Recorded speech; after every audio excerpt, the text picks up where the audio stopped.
Hey guys, I've had a few requests about how to clean the feet of a baby crested gecko.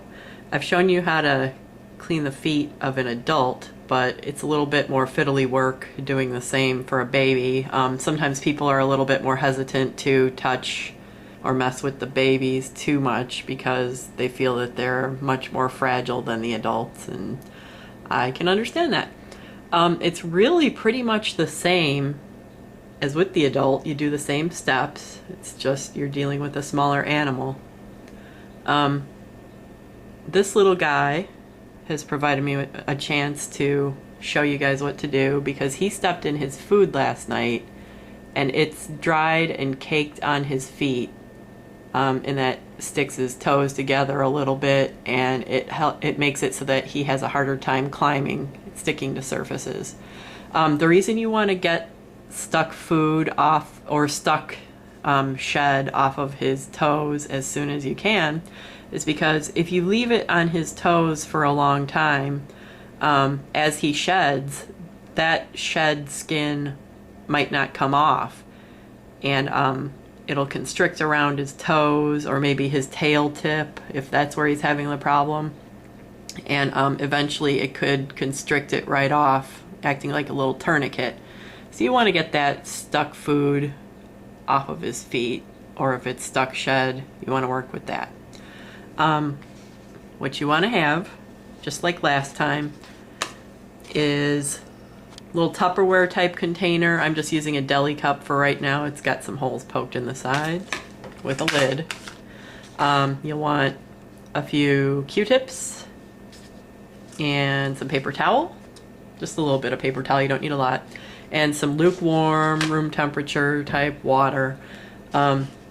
Nothing hot, never hot. And if it feels warm to your skin, it's probably too warm for the gecko as well. So just go with lukewarm, room temperature water, that'll work. Just try not to use super cold water because that's not gonna get the job done either. Just like with last time with the adult, all you have to do, crumple up that paper towel. That provides a little bit of a surface for the gecko to rub his feet on. I'm gonna pour in a little bit of this room temperature water. Wet that thing a little bit. You don't want it deep, it's just enough to wet the paper towel. You'll take your gecko and you'll put him in there. And you're gonna mist it down. He's not gonna wanna stay in there. They never do.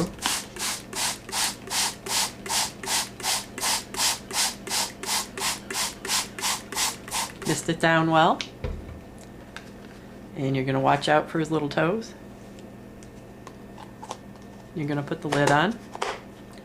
And you're gonna sit and keep an eye on him for about 15 minutes. Don't walk away. Keep your eye on any critter you put inside a container with water.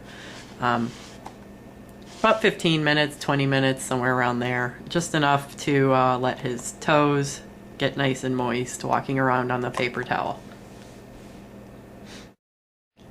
Okay, we'll try opening it up and see what's going on in here. Not sure if you can see, there's already some bits of the food that have come off without me having to do any work, so that's a bonus.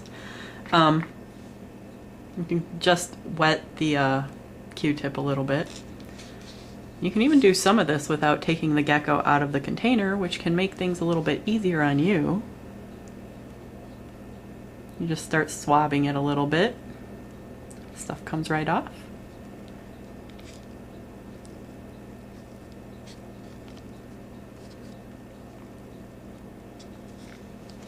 Geckos do not appreciate pedicures. I don't know why. They're fabulous. Actually, looks like most of it has come off without having to do really much at all. He's clinging a lot better. Just a little bit more on this toe over here.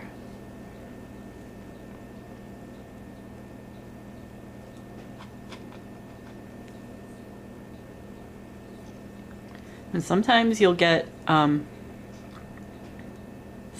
obstinate shed or stuck food that really doesn't want to come off. And you'll just have to maybe soak him a couple times. Use gentle pressure if you have to hold on to his feet. Never press down super hard. Gentle pressure will be tolerated for a little bit.